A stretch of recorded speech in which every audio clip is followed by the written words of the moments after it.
Friends, welcome back to my channel. तो आज इस वीडियो में मैं क्लास 12 बायोलॉजी का चैप्टर 13 पढ़ाऊंगी, जो कि है ऑर्गेनिजम्स एंड पॉपुलेशन। इस पूरे चैप्टर को मैं नोट्स के थ्रू कवर करूंगी। इन नोट्स में मैंने एनसीईआरटी के सारे पॉइंट्स को कवर किया है।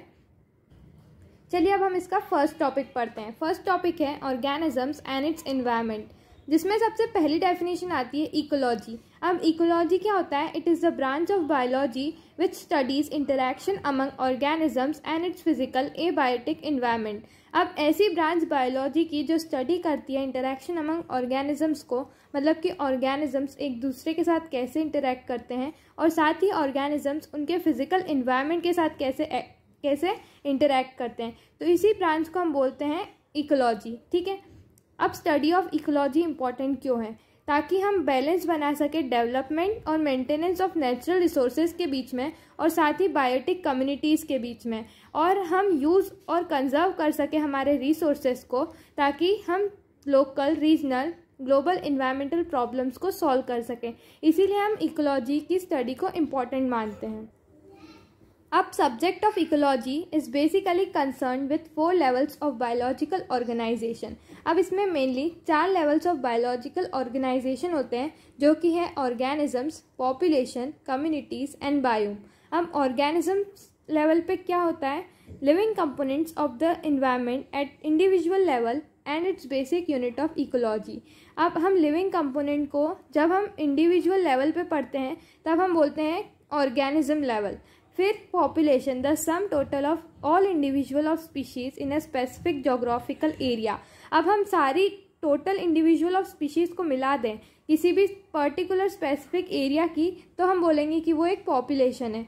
अब ग्रुप ऑफ पॉपुलेशन मिलके बना लेती है communities, assemblage of all the populations of different species present in an area that interact among themselves। वही जो मैंने बोला कि ग्रुप ऑफ पॉपुलेशन मिलके बना लेती है कम्युनिटीज़। ठीक है, बट पॉपुलेशन और कम्युनिटी में डिफरेंस ये है कि पॉपुलेशन में सेम स्पीशीज़ के बारे में पढ़ते हैं हम, और कम्युनिटीज़ में डिफरेंट स्पीशीज़ आती हैं। ठीक है, now next is biome. It is a large unit which consist of major vegetation type associated fauna in a particular climatic zone. अब ये एक बहुत ही बड़ी यूनिट है जिसके अंदर हम मेजर वेजिटेशन टाइप्स को पढ़ते हैं और उसमें एसोसिएटेड फ्लोरा एंड फौना के बारे में पढ़ते हैं of a particular climatic zone.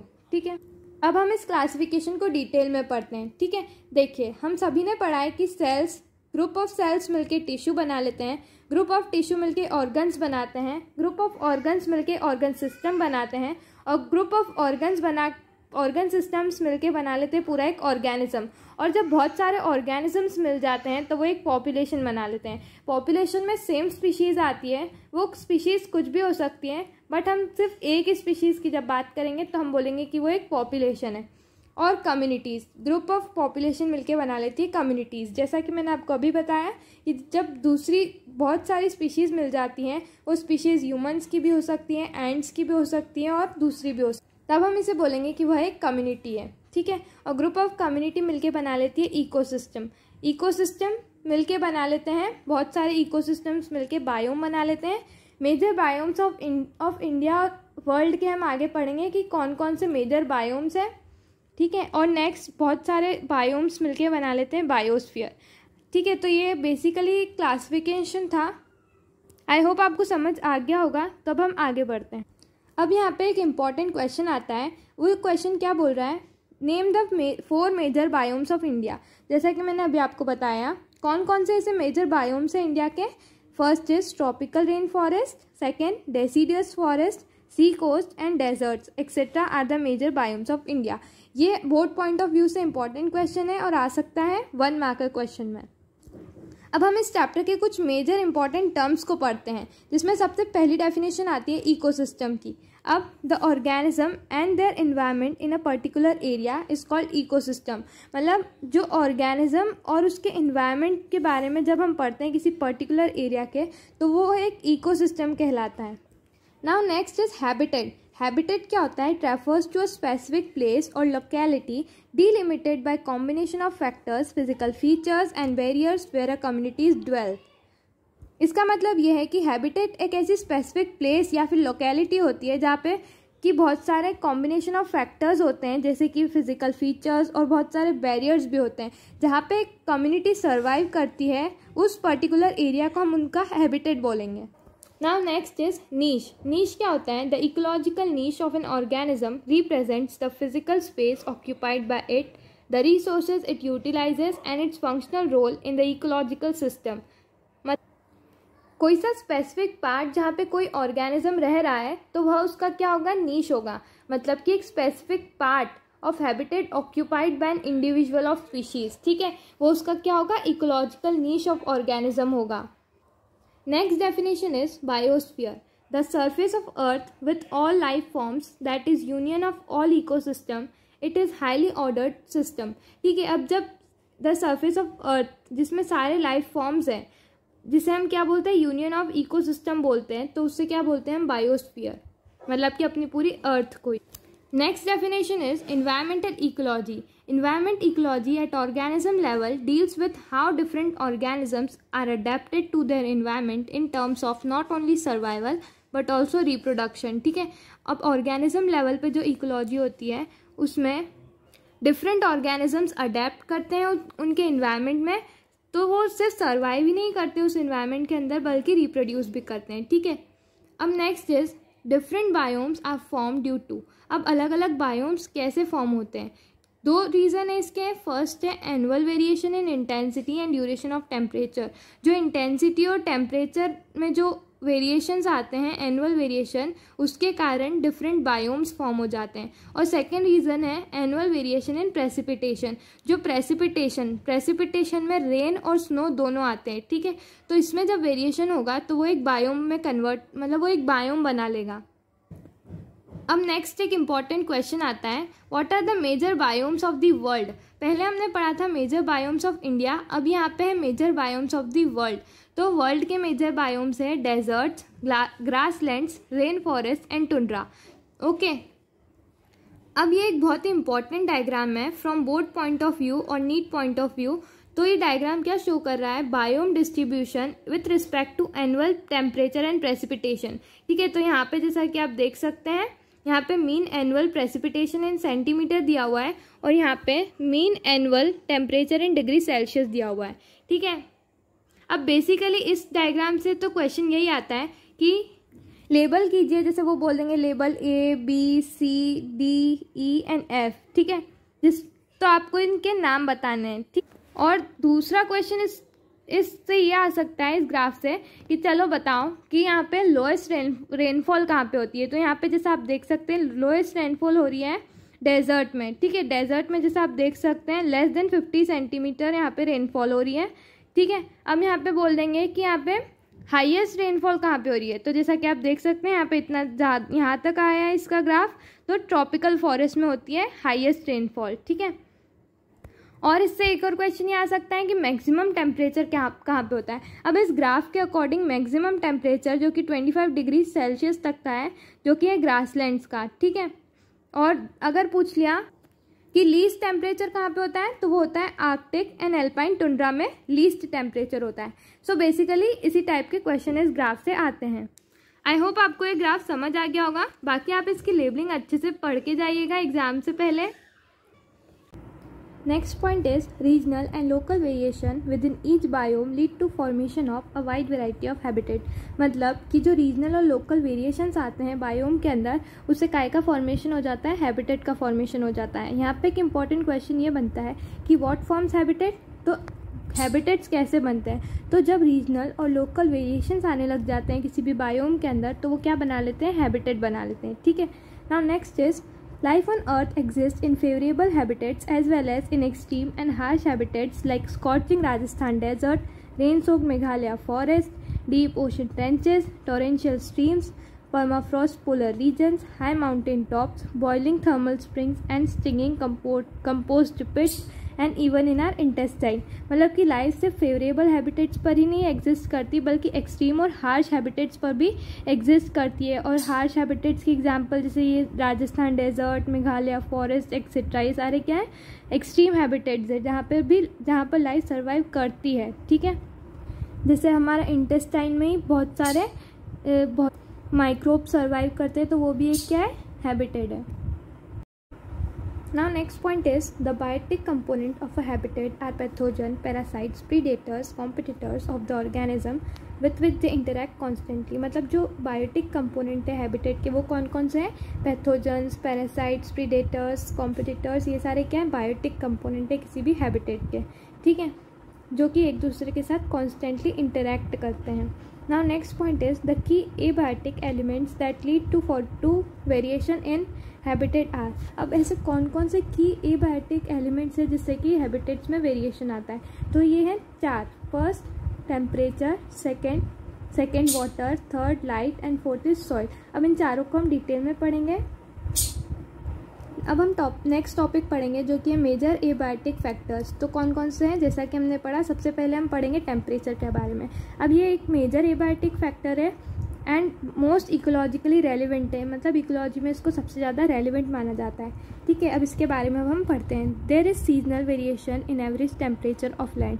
अब यहाँ पे सीजनल वेरिएशन आता रहता है टेम्परेचर में लैंड के ऊपर, ठीक है। It decreases progressively from equator to the pole and from plain area to the mountain. इसका मतलब ये है जैसे कि हमारी अर्थ है, ये बीच में है इक्वेटर, तो जैसे जैसे हम इक्वेटर से ऊपर जाते जाते हैं पोल्स की तरफ, तो टेम्परेचर क्या होता है? डिक्रीज़ होता जाता है।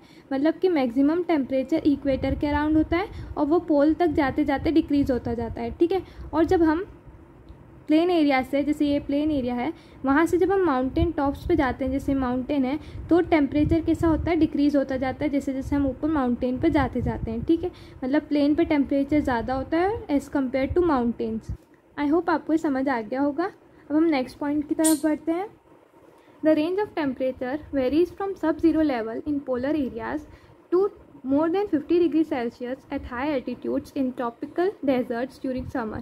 अब टेम्परेचर सब जीरो मतलब ज़ीरो लेवल पे होता है पोलर रीजन्स में, और मोर देन 50 डिग्री सेल्सियस कहाँ पे होता है? ट्रॉपिकल डेजर्ट्स में होता है समर के टाइम पे, ठीक है। अब next is temperature affects the kinetic of body and thus basal metabolism and other physiological functions of the organism. अब टेम्परेचर क्या क्या इफेक्ट करता है? बहुत इंपॉर्टेंट पॉइंट है। तो एक तो काइनेटिक ऑफ एंजाइम को अफेक्ट करता है, सेकेंड बेसल मेटाबॉलिज्म को अफेक्ट करता है, और थर्ड क्या है? फिजियोलॉजिकल फंक्शन ऑफ ऑर्गेनिज्म को अफेक्ट करता है, ठीक है। अब based on tolerance of temperature range organism can be divided as, मतलब कितना ज़्यादा टेम्परेचर को टॉलरेट कर सकता है कोई भी ऑर्गेनिज्म, उसके अकॉर्डिंग दो टाइप के ऑर्गेनिजम्स होते हैं। एक तो होता है eurythermal organism and second is stenothermal organism. Eurythermal वो ऑर्गेनिज्म होते हैं जो वाइड रेंज ऑफ टेम्परेचर को टॉलरेट कर सकते हैं, और स्टीनोथर्मल वो ऑर्गेनिज्म होते हैं जो नैरो रेंज ऑफ टेम्परेचर को टॉलरेट कर सकते हैं। अब यूरीथर्मल के एग्जाम्पल्स है कैट, डॉग, ह्यूमंस एक्सेट्रा, ठीक है, और जो कि वाइड रेंज ऑफ टेम्परेचर को टॉलरेट कर सकते हैं, ठीक है। अब नेक्स्ट स्टीनोथर्मल के एग्जाम्पल्स कौन कौन से? पोलर बियर, ठीक है, पेंगुइन्स एक्सेट्रा, ठीक है। जैसे पोलर बियर सिर्फ उसको कोल्ड क्लाइमेट ही चाहिए सर्वाइव करने के लिए, ठीक है, तो वो नैरो रेंज ऑफ टेम्परेचर को टॉलरेट कर। अब हम पढ़ते हैं नेक्स्ट एबायोटिक फैक्टर जो कि है water. It is the next major important factor without which life can not exist. अब ये एक बहुत ही इंपॉर्टेंट फैक्टर है जिसके बिना लाइफ एग्जिस्ट कर ही नहीं सकती अर्थ पे, ठीक है। इसके पॉइंट्स हैं, first the productivity and distribution of plant in an environment depend on amount of water availability. अब प्रोडक्टिविटी और डिस्ट्रीब्यूशन जो है ना प्लांट्स का इन एन एनवायरनमेंट, किसी भी एनवायरनमेंट के अंदर, वो वाटर पर ही डिपेंड करता है कि वहाँ पे कितनी ज़्यादा वाटर अवेलेबिलिटी है, उसी अकॉर्डिंग उस जगह पर प्लांट प्रोडक्टिविटी और डिस्ट्रीब्यूशन देखा जाता है। अब नेक्स्ट फॉर एक्वेटिक ऑर्गेनिज्म। अब एक्वेटिक ऑर्गेनिज्म के केस में क्या होता है? The quality. अब क्वालिटी में क्या आते हैं? केमिकल कंपोजिशन और पीएच दोनों आते हैं, और वाटर इज इम्पॉर्टेंट, ठीक है। मतलब जब भी हम एक्वेटिक ऑर्गेनिजम्स की बात करेंगे तो हम उसका क्या चेक करेंगे? केमिकल कंपोजिशन और पीएच चेक करेंगे। Next is salinity. Salinity refers to salt concentration, मतलब कि सैलिनिटी क्या होता है कि किसी भी वाटर के अंदर सॉल्ट का कितना कंसनट्रेशन प्रेजेंट है, और इसको काय में मेजर किया जाता है? पार्ट्स पर 1000 मेजर किया जाता है। Now salt concentration is less than 5 in inland water. अब लेस देन 5 कहाँ पे होता है सॉल्ट कंसनट्रेशन? लैंड वाटर पर, और 30 to 35 होता है सी में, और मोर देन 100 होता है हाइपरसैलाइन लगून्स में।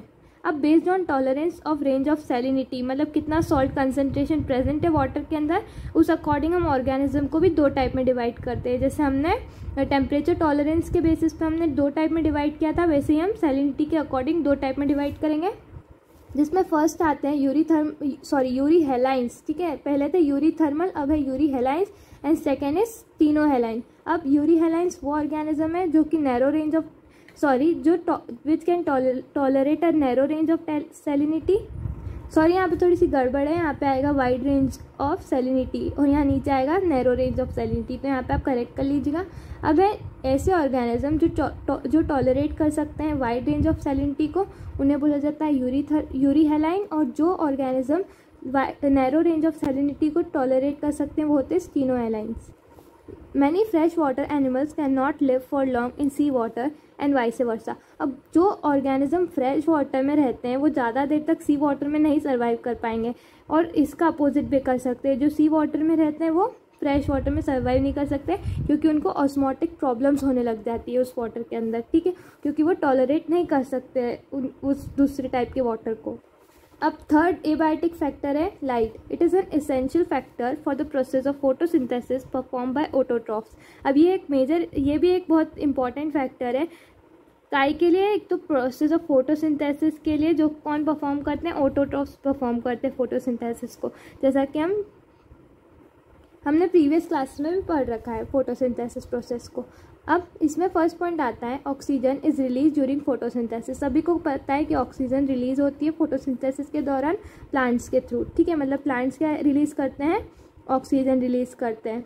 Many small plants like herbs and shrubs can perform photosynthesis under very low light conditions because they are overshadowed by tall canopy trees। अब बहुत सारे जो छोटे छोटे प्लांट्स प्रेजेंट होते हैं ना, जैसे कि हर्ब्स है, श्रब्स है, सब छोटे छोटे प्लांट्स होते हैं, वो फोटोसिंथेसिस परफॉर्म कैसे करते हैं? उनको तो सनलाइट मिल ही नहीं पाती होगी, क्योंकि बड़े बड़े जो ट्रीज़ है उनकी जो जैसे शेडो होती है, उनके कारण ये छोटे छोटे ट्रीज़ होते हैं उन तक सनलाइट बहुत कम पहुंचती है, तो वो अपने आप को अडेप्ट कर लेते हैं कि वो लो लाइट कंडीशन में भी फोटोसिंथेसिस को परफॉर्म कर सकते हैं। ठीक है, मतलब उन्होंने अपने आप को ऐसा अडेप्ट कर लिया है उस इन्वायरमेंट में। Now next point is most of the plants also depend on sunlight to meet their photo periodic requirement for flowering. अब बहुत सारे प्लांट्स जो है ना वो सनलाइट पर ही डिपेंड करते हैं उनकी फोटो पीरियोडिक रिक्वायरमेंट के लिए, मतलब ताकि वो फोटो पीरियड मतलब कि फोटोसिंथेसिस अपना परफॉर्म कर सके। Light is also important for many animals as they use diurnal and seasonal variation in light intensity and diffraction यहाँ पे ड्यूरेशन आएगा डिफ्रैक्शन की जगह पर, यहाँ पे आएगा ड्यूरेशन, यहाँ पे थोड़ा सा प्रिंटिंग मिस्टेक है। Okay, as clue for timing their foraging, migratory and reproductive activities. अब इस लाइन का मतलब यह है कि लाइट इंपॉर्टेंट क्यों है किसी भी एनिमल के लिए, ताकि वो क्या कर सके, यूज़ डायurnal मतलब डे नाइट का जो वो होता है, सीजनल वेरिएशंस जो होते हैं, डे नाइट में वेरिएशन, सीजनल वेरिएशन, लाइट के इंटेंसिटी और ड्यूरेशन में। ठीक है, ताकि वो फॉरेजिंग, माइग्रेटरी और रिप्रोडक्टिव एक्टिविटीज़ को परफॉर्म कर सके। The UV component of solar radiation is harmful to many organisms। जो सोलर रेडिएशन का UV कंपोनेंट होता है जिसको बोलते हैं अल्ट्रावायलेट रेज, वो कुछ ऑर्गेनिज्म के लिए बहुत ही ज़्यादा हार्मफुल होता है। ठीक है, all colour components of the visible spectrum are not available for marine plants living at different depth of the oceans। अब ओशन की भी अलग अलग डेप्थ पे ऑर्गेनिज्म रह रहा है। ठीक है, तो अब वहाँ पे जो विजिबल स्पेक्ट्रम की सारे कलर्स अवेलेबल नहीं होते हैं मरीन प्लांट्स के पास। ठीक है, अब फोर्थ टाइप का एबायोटिक फैक्टर है soil. The nature and properties of soil vary from place to place. अब जो नेचर और प्रॉपर्टी है सॉइल की अलग अलग जगह पे अलग अलग होती है। It depends on climate, weathering process, whether soil is transported और sedimentary and how its development occurred. मतलब कि वो काय पे डिपेंड करती है कि वहाँ का क्लाइमेट कैसा है किसी भी पर्टिकुलर एरिया का, उसकी वेदरिंग प्रोसेस कैसी है सॉइल की। ठीक है, और सॉइल ट्रांसपोर्ट कैसे हुई है, और सेडिमेंट्री है कि कैसी है, और उसका डेवलपमेंट कैसे हुआ है, इन सब चीज़ों पर डिपेंड करती है। The soil composition, grain size, aggregation determine the percolation and water holding capacity of the soil. अब जो soil composition, grain size, aggregation, ये सब क्या डिटरमाइन करते हैं, percolation and water holding capacity, मतलब कि वो कितना ज़्यादा वाटर को एब्जॉर्ब कर पाती है वो सॉइल, ठीक है, मतलब कितना ज़्यादा वाटर उसके अंदर प्रेजेंट है, कितना ज़्यादा वाटर होल्ड कर सकती है, ठीक है। अब नेक्स्ट है the characteristics like pH, mineral composition, topography determines the vegetation in an area. अब उस सॉइल का पीएच, मिनरल कंपोजिशन, टोपोग्राफी, ये सब क्या डिटरमाइन करते हैं कि उस एरिया का वेजिटेशन कैसा है। Is this in turn dictates the type of animal supported, ठीक है। अब नेक्स्ट हम पढ़ेंगे रिस्पॉन्सेज टू एबायोटिक फैक्टर्स, ठीक है। अब यहाँ पे रिस्पॉन्सेज टू एबायोटिक फैक्टर क्या डिटरमाइन करते हैं कि हाउ ऑर्गेनिज्म कैन कोप और manage with stressful condition of the habitat, मतलब कि कोई भी ऑर्गेनिज्म कैसे मैनेज कर लेता है स्ट्रेसफुल कंडीशन को। जब भी किसी भी हैबिटेट पर स्ट्रेसफुल कंडीशन आ जाती है तो कैसे ऑर्गेनिज्म मैनेज करता है। नेक्स्ट फर्स्ट पॉइंट है during the course of millions of years of their existence many species would have evolved a relatively constant internal within the body environment that permits all biochemical reactions and physiological functions to proceed and maximal efficiency and thus enhances the overall fitness of the species। अब इस line का मतलब यह है कि millions of years of existence के दौरान जो बहुत सारी स्पीशीज़ है उन्होंने अपना कांस्टेंट बॉडी इन्वायरमेंट को एडजस्ट कर लिया है, जिससे कि उनकी सारी बायोकेमिकल रिएक्शंस, फिजियोलॉजिकल फंक्शंस हो पा रहे हैं मैक्सिमल एफिशिएंसी से, और जिससे कि उनका फिटनेस इन्हेंस हो गया है, ठीक है।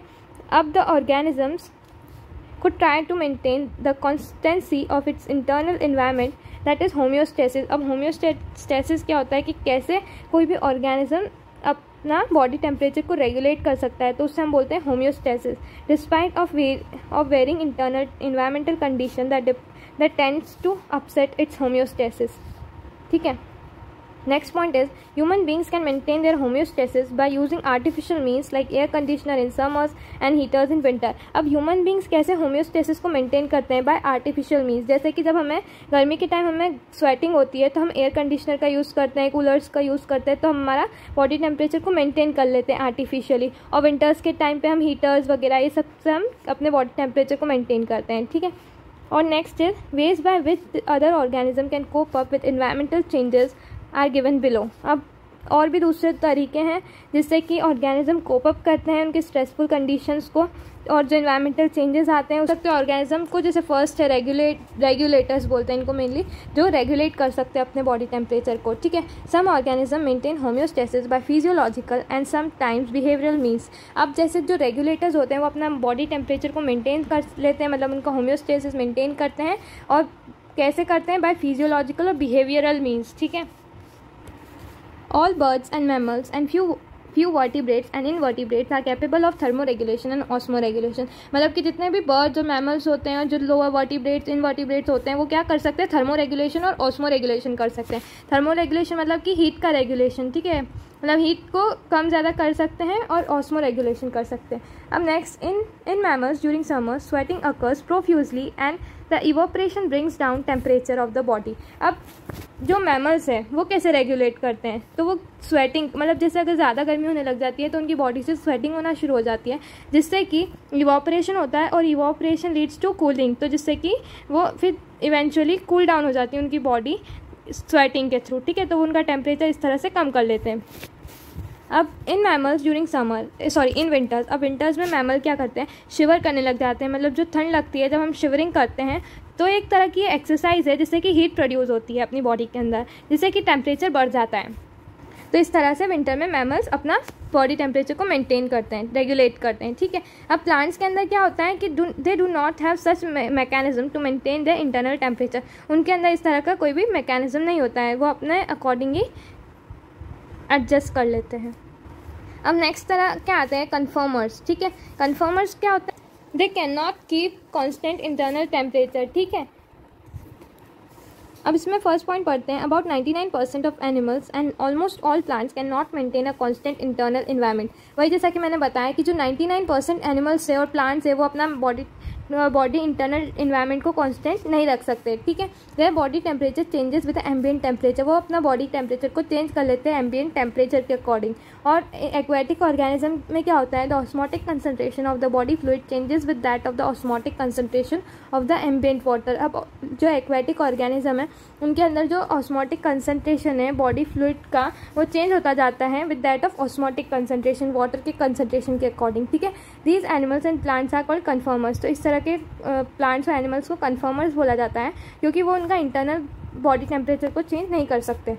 अब ये नेक्स्ट बहुत ही इंपॉर्टेंट पैराग्राफ है, ये पॉइंट है, ठीक है, from board point of view. यहाँ से एक इंपॉर्टेंट क्वेश्चन तो आता ही आता है। यहाँ पे स्टेटमेंट दे देते हैं कि thermoregulation is energetically expensive for many organism. अब इसको डबल इन्वर्टेड कॉमा में दे देंगे और बोलेंगे एक्सप्लेन। अब थर्मोरेगुलेशन एनर्जेटिकली एक्सपेंसिव प्रोसेस क्यों है? तो इसका आंसर है this is specially true for small animals like shrews and humming birds. अब स्क्रूज और हमिंग बर्ड्स में क्या होता है, heat loss and heat gain is a function of surface area. मतलब कि हीट लॉस हीट गेन किसके अकॉर्डिंग होता है, सरफेस एरिया के अकॉर्डिंग होता है, ठीक है। Since small animals have larger surface area relative to their volume, जो छोटे छोटे एनिमल्स होते हैं उनका सरफेस एरिया ज़्यादा होता है as compare to their volume, ठीक है। They tend to lose body heat very fast. तो इसके कारण बॉडी हीट बहुत ही ज़्यादा अच्छे से लूज, मतलब हीट लॉस प्रॉपरली हो पाता है क्योंकि उनका सरफेस एरिया ज़्यादा है, ठीक है। अब जब कोल्ड होगा, outside there is cold, they have to expend much energy to generate body heat through metabolism. अब जब बाहर बहुत सर्दी होगी तो वो क्या करेंगे, उनको बहुत ज़्यादा एनर्जी चाहिएगी ताकि वो उनकी बॉडी हीट जनरेट कर सकें उनके मेटाबॉलिज्म के थ्रू। तो इसीलिए ये बहुत ही ज़्यादा एनर्जेटिकली एक्सपेंसिव प्रोसेस है कुछ ऑर्गेनिज्म में, ठीक है। This is the reason why very small animals are rarely found in polar regions. तो यही कारण है कि जो छोटे छोटे एनिमल्स हैं वो ज़्यादातर पोलर रीजन्स में ही पाए जाते हैं, ठीक है। Now last point is it can be concluded that during the course of evolution many species have evolved the ability to regulate, but only over a limited range of the environmental conditions beyond which they simply conforms. अब जब evolution होता गया तो बहुत सारी species ने तो evolve कर लिया, मतलब कि वो उन्होंने ऐसी एबिलिटी बना ली कि वो रेगुलेट कर सके, ठीक है, over a limited range of environmental condition. But जो बची हुई जो प्लांट या एनिमल स्पीशीज़ थी वो क्या बन गई, कन्फर्मर्स बन गई, क्योंकि वो इंटरनल बॉडी टेम्परेचर को मेंटेन नहीं कर पाई रेगुलेटर्स की तरह, ठीक है। अब आगे बढ़ने से पहले मैं आपको बता दूं कि अगर आपको नोट्स को डाउनलोड करना है तो इसकी लिंक मैंने डिस्क्रिप्शन बॉक्स में डाल दिया, आप जाके डाउनलोड कर सकते हैं। It will be very beneficial for you, क्योंकि पॉइंट वाइज गिवन है तो आपको लर्न करने में भी आसानी होगी, ठीक है। और दूसरे चैप्टर्स के भी नोट्स मैंने अपलोड कर दिया, आप जाके प्लेलिस्ट चेक कर सकते हैं चैनल पर जाके। क्लास 12 के बहुत सारे चैप्टर्स को अपलोड कर दिया है मैंने, so go and check it fast. Okay, so next अब हम पढ़ते हैं माइग्रेट। अब ऐसे ऑर्गेनिज्म जो क्या करते हैं, माइग्रेट करते हैं, ठीक है। It is the temporary movement from a stressful habitat to a more hospitable area and return when the stressful period is over. अब जैसे हमने पढ़ा है माइग्रेटरी बर्ड्स के बारे में, तो वो क्या करती हैं, जब स्ट्रेसफुल हैबिटेट आ जाता है तो वो क्या करती हैं, स्ट्रेसफुल एरिया को छोड़ के कुछ समय के लिए दूसरे एरिया पर चली जाती हैं जहाँ पर उनका एनवायरनमेंट थोड़ा ठीक होता है, ठीक है। तो वो स्ट्रेसफुल एरिया से हॉस्पिटेबल एरिया की तरफ चले जाते हैं कुछ समय के लिए, और जब स्ट्रेसफुल पीरियड खत्म हो जाता है तो वापस से वही अपनी जगह पे आ जाते हैं, ठीक है। तो इस प्रोसेस को बोलते हैं माइग्रेशन करना। अब इसमें नेक्स्ट पॉइंट है, many animals particularly birds during winters undertake long distance migration to move hospitable areas. और बहुत सारे जो एनिमल्स पर्टिकुलरली बर्ड्स जैसे माइग्रेटरी बर्ड्स है वो विंटर में क्या करती है, बहुत ही ज़्यादा डिस्टेंस का माइग्रेशन बहुत ज़्यादा डिस्टेंस का माइग्रेशन करती हैं ताकि वो एक हॉस्पिटेबल एरिया पर जा सके। हॉस्पिटेबल एरिया मतलब कि लेस स्ट्रेसफुल एरिया, ठीक है, जहाँ पे वो आसानी से थोड़े समय के लिए सर्वाइव कर पाए। Every winter the famous Keoladeo national park in Bharatpur Rajasthan host thousands of migratory birds coming from Siberia and other extremely cold northern regions every winter।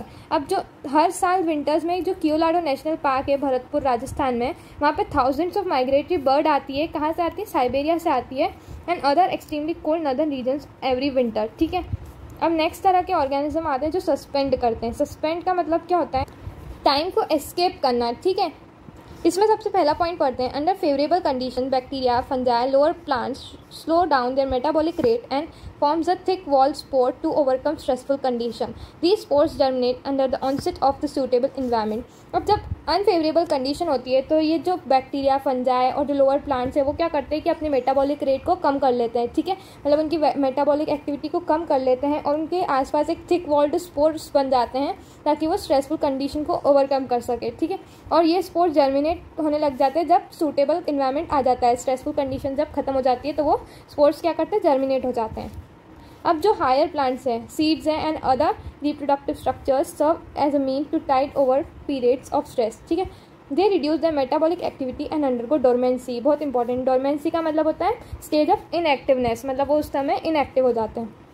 जो हायर प्लांट्स होते हैं, सीड्स होते हैं और जो अदर रिप्रोडक्टिव स्ट्रक्चर है वो क्या हो जाते हैं कुछ समय के लिए डोरमेंसी, मतलब इनएक्टिव स्टेज पर चले जाते हैं, जिससे कि उनकी मेटाबॉलिक एक्टिविटी रिड्यूस हो जाती है, मतलब एक तरह से पूरी बंद ही हो जाती है, क्योंकि वो इनएक्टिव स्टेज पे उस टाइम पे जब स्ट्रेसफुल कंडीशन होती है तो वो इनएक्टिव हो जाते हैं और वापस से एक्टिव हो जाते हैं जब फेवरेबल इन्वायरमेंट आ जाता है। ठीक है, some animals which fails to migrate might avoid the stress by escaping their time। बहुत इंपॉर्टेंट है, जैसा कि मैंने बताया कि कुछ कुछ ऑर्गेनिज्म जो माइग्रेट नहीं कर सकते इतनी ज़्यादा डिस्टेंस तक, मतलब ट्रैवल नहीं कर पाते, तो वो क्या करते हैं, एस्केप कर जाते हैं, मतलब उस टाइम को एस्केप करने की कोशिश करते हैं। For example bear undergo hibernation during summer. Hibernation क्या होता है, विंटर स्लीप। ठीक है, तो विंटर्स के टाइम पे पोलर बियर्स क्या करते हैं, हाइबरनेशन पे चले जाते हैं, ताकि वो उसके टाइम को क्या कर सके, एस्केप कर सके। ठीक है, और जब फेवरेबल कंडीशन आती है तो वो वापस से अपना फूड और ये सब करने के लिए बाहर आ जाते हैं, वापस अगेन हाइबरनेशन पे चले जाते हैं विंटर्स के टाइम पे। Some snails and fishes undergo aestivation to avoid summers related problems, जिससे बोला जाता है एस्टिवेशन। ठीक है, एस्टिवेशन क्या होता है, समर स्लीप होता है और हाइबरनेशन होता है विंटर स्लीप। अब एस्टिवेशन के एग्जाम्पल क्या है, स्नेल्स एंड फिशेस, वो एस्टिवेशन पे चले जाते हैं ताकि उनको समर रिलेटेड प्रॉब्लम्स ना हो। During unfavourable condition many zooplanktons in lakes and ponds enter diapause. अब डायपॉज क्या होता है, a stage of suspended development. ठीक है, a stage of suspended development. तो ये जो जब अनफेवरेबल कंडीशन होती है तो जू प्लैंक्टन्स जो होते हैं, जो लेक्स और पॉन्ड्स में प्रेजेंट होते हैं, वो डायपॉज में चले जाते हैं, जिसमें कि suspended a stage of suspended development, मतलब उस टाइम पे उनका डेवलपमेंट पूरी तरह से रुक जाता है। ठीक है, अब यहाँ पे एक इंपॉर्टेंट ग्राफ है एनसीईआरटी का। ये क्या शो कर रहा है, एक्सटर्नल लेवल और इंटरनल लेवल में ये ग्राफ दिया हुआ है। चलिए इसे स्टडी करते हैं। अब जैसा कि देख सकते हैं कन्फर्मर्स का जो ग्राफ है वो बिल्कुल स्ट्रेट है। स्ट्रेट ग्राफ क्या शो कर रहा है कि वो अपना can not keep constant internal temperature, मतलब कि वो अपना इंटरनल टेम्परेचर को रेगुलेट नहीं कर पाते। और रेगुलेटर्स वो होते हैं जो अपना वो होम्योस्टेसिस को मेंटेन कर सकते हैं, अपना कांस्टेंट बॉडी टेम्परेचर कर सकते हैं मेंटेन। ठीक है, तो इसीलिए इसका ग्राफ कैसा है, स्ट्रेट है। ठीक है, अब फिर इसके बाद आते हैं पार्शियल रेगुलेटर्स। ये क्या होता है, स्टार्टिंग में तो कन्फर्मर्स की तरह एक्ट करते हैं, जैसे कि आप देख सकते हैं यहाँ पे इस कन्फर्मर्स की तरह ही स्लोप आ रही है। ठीक है, फिर बाद में फिर वो रेगुलेटर्स की तरह काम करते हैं, फिर वो रेगुलेटर्स की तरह हो जाते हैं, मतलब कि कांस्टेंट बॉडी टेम्परेचर को मेंटेन करने लग जाते हैं। ठीक है, तो ये डायग्रामेटिक रिप्रेजेंटेशन था ऑर्गेनिज्मिक रिस्पॉन्स का, मतलब ऑर्गेनिज्म किस तरह से रिस्पॉन्स करते हैं। एक तो रेगुलेटर्स, सेकंड कन्फर्मर्स और थर्ड आते हैं पार्शियल रेगुलेटर्स। और भी आते हैं, पर जैसे जो माइग्रेशन करते हैं वो, सस्पेंड करते हैं वो। ठीक है, जो डायपॉज में चले जाते हैं वो। ठीक है, अब नेक्स्ट है अडेप्टेशन। बहुत इंपॉर्टेंट है ये, अडेप्टेशन में हम पढ़ेंगे। It is an attribute of an organism. ये क्या एक तरह का एट्रीब्यूट है किसी भी ऑर्गेनिज्म के द्वारा, that is morphological, physiological, behavioral that enables an organism to survive and reproduce in its habitat। अब ये एक एट्रीब्यूट है ऑर्गेनिज्म का जो कि मॉर्फोलॉजिकल, फिजियोलॉजिकल और बिहेवियरल मतलब बिहेवियरल होता है, दैट इनेबल्स, जिससे कि ऑर्गेनिज्म सर्वाइव और रिप्रोड्यूस कर पाए अपने पर्टिकुलर हैबिटेट में। Many adaptation have evolve over a long evolutionary time and are genetically fixed. ठीक है, अब हम इसमें पढ़ेंगे कुछ एग्जाम्पल्स अडेप्टेशन के। तो फर्स्ट एग्जाम्पल आता है अडेप्टेशन का, अडेप्टेशन इन कैंगरू रैट। अब इसमें बहुत ही प्यारे तरीके से यहाँ पे दे रखे सारे पॉइंट वाइज, ताकि आपको लर्न करने में आसानी हो। ठीक है, देखो सारे एग्जाम्पल्स हम पॉइंट वाइज पढ़ेंगे। ठीक है, अब इसमें सबसे पहले कैंगरू रैट के केस में हम पढ़ते हैं। First point, kangaroo rat in northern American desert is capable of meeting its all its water requirement by internal oxidation of fat. Water is a byproduct in the absence of water। अब kangaroo rat क्या होता है, इसमें बहुत ही प्यारी adaptation होती है कि वो मतलब बिना वाटर के भी सर्वाइव कर सकता है और उसके वाटर को कंसनट्रेट कर लेता है। ठीक है, वो मतलब कि कैंगरू रैट ऐसा होता है मैमल जो कि पूरे लाइफ टाइम अगर पानी नहीं भी पिए तो भी उसका काम चल जाता है। ठीक है, और उसका वाटर रिक्वायरमेंट कौन पूरी करता है, बाय ऑक्सीडेशन ऑफ फैट से वो उसकी वाटर रिक्वायरमेंट को पूरा कर लेता है। ठीक है, जब पानी उसको नहीं मिल पाता है। डेजर्ट्स में तो मेनली ऐसा होता है, ये बहुत ही कम पानी मिल पाता है और मतलब एनिमल्स को। ठीक है, तो वो क्या करता है, कंसनट्रेट इट्स यूरिन, वो उसकी यूरिन को कंसनट्रेट कर लेता है ताकि minimum volume of water is use and to expel excretory products. ठीक है, मतलब वो सॉलिड यूरिन एक्सक्रीट करता है अगर बोले जाए सिंपल लैंग्वेज में बोले तो। अब नेक्स्ट एग्जाम्पल आता है डेजर्ट प्लांट्स का। Many desert plants have thick cuticles on their leaf surface that have their stomata attached in the deep pits to minimise water loss through transpiration. अब transpiration जैसा कि हमें पता है ये क्या होता है, loss of water from leaves. ठीक है, थ्रू स्टोमेटा। तो इसमें जो डेजर्ट के प्लांट्स होते हैं, डेजर्ट्स में हमें पता है कि वाटर बहुत ही ज़्यादा मतलब डेफिशिएंट होता है। ठीक है, तो उसमें क्या होता है कि जो लीव सरफेस है वहाँ पे थिक क्यूटिकल एक ऐसी लेयर होती है लीफ के ऊपर जो कि उससे वाटर प्रूफ बनाती है। तो यहाँ पे बहुत ही मोटी क्यूटिकल्स प्रेजेंट होती हैं। और दूसरा इसमें अडेप्टेशन ये है कि स्टोमेटा बहुत ही ज़्यादा अंदर डीप पिट्स में पाया जाता है ताकि कम से कम वाटर लॉस हो लीफ के थ्रू, ठीक है। अब next is they have special photosynthetic pathway, camp pathway. इसमें बहुत ही स्पेशल तरह का फोटोसिंथेटिक पाथवे होता है जो कि बोला जाता है camp pathway, that enables the stomata to remain close during the day, जिससे कि स्टोमेटा डे के टाइम पे क्लोज ही रहते हैं, ठीक है। Some desert plants like Opuntia have no leaves, Opuntia के पास लीव्स ही नहीं होती है क्योंकि उनकी जो लीव्स होती हैं वो रिड्यूस हो जाती है स्पाइंस में, मतलब लीव्स ही क्या बना लेती है, स्पाइंस बनाती है, इससे कांटे कांटे जो होते हैं ना वो। And photosynthesis occurs by flattened stem, उनकी जो फ्लैटेंड स्टेम होती है उसके थ्रू ही फोटोसिंथेसिस हो पाता है उनके अंदर, ठीक है। अब अडेप्टेशन इन मैमल्स, मैमल्स कैसे अडेप्ट करते हैं। Mammals from colder climate generally have shorter ears and limbs to minimise heat loss, जिसे हम बोलते हैं एलेंस रूल। ये बहुत इंपॉर्टेंट क्वेश्चन है जो प्रीवियस ईयर बहुत बार आ चुका है और आगे भी आ सकता है आपके एग्जाम में, ठीक है। इसमें क्या होता है, जो मैमल्स जो कोल्डर क्लाइमेट पे रहते हैं उनके जो ईयर्स होते हैं बहुत ही छोटे छोटे होते हैं और लिम्स भी बहुत छोटे छोटे होते हैं। अब जितने ज़्यादा सरफेस एरिया कम होगा तो मिनिमम हीट लॉस होगा, ठीक है, तो इनमें हीट लॉस बहुत ही कम होता है, ठीक है। तो इस रूल को क्या बोलते हैं, एलेंस रूल बोलते हैं। जैसे कि in polar seas aquatic mammals like seals, और जैसे सील्स के केस में उनमें क्या दूसरी तरह का अडेप्टेशन होता है, उसमें थिक लेयर ऑफ फैट होती है जिसे हम बोलते हैं ब्लबर, बहुत ही ज़्यादा फैटी लेयर होती है, ठीक है, below their skin that acts as insulator, तो वो इंसुलेटर का काम करती है ताकि बॉडी से कम हीट का लॉस हो, ठीक है। अब 4 टाइप का अडेप्टेशन पढ़ते हैं at higher altitudes in humans, ठीक है। At high altitudes, place like Rohtang Pass near Manali, which is greater than 3,500 meter, and Mansarovar in China, occupied Tibet, people suffers from altitude sickness. Altitude sickness क्या होता है कि हम जैसे जैसे higher altitudes पे जाते जाते हैं तो वहाँ पे टेम्परेचर बहुत ही ज़्यादा कम होता जाता है, ठीक है, क्योंकि वहाँ पे बहुत ही ज़्यादा लो एटमॉस्फेरिक प्रेशर होता है हायर एल्टीट्यूड्स, ठीक है। और इसके सिम्टम्स क्या क्या है, यहाँ पे अगर हम हायर एल्टीट्यूड्स में जाते हैं तो बहुत सारे लोगों को हो जाए nausea, fatigue and heart palpitation, ये सब होने लग जाता है कुछ पीपल्स को। This is because at low atmospheric pressure of higher altitudes body does not get enough oxygen. अब ऐसा क्यों होता है, क्योंकि जैसे जैसे हम ऊपर जाते जाते हैं तो ऑक्सीजन अवेलेबिलिटी बहुत ही कम होती जाती है, ठीक है, तो वहाँ पे ब्रीदिंग प्रॉब्लम भी हो सकती है क्योंकि वहाँ पे एटमॉस्फेरिक प्रेशर बहुत ही ज़्यादा कम होता है।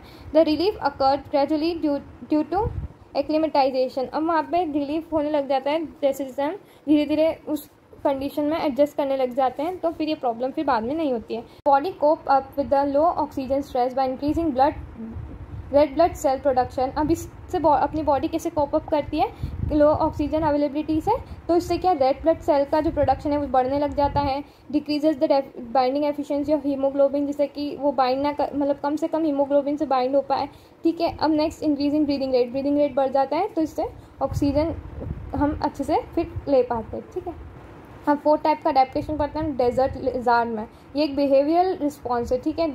अब इसमें क्या होता है, they absorb heat from sun when their body temperature drops below the comfort zone. अब ये क्या करते हैं, बॉडी हीट को कैसे अब्जॉर्ब करते हैं सन से, जब उनका बॉडी टेम्परेचर ड्रॉप करने लग जाता है वो सन में आ जाती है और हीट को अब्जॉर्ब कर लेती है, ठीक है।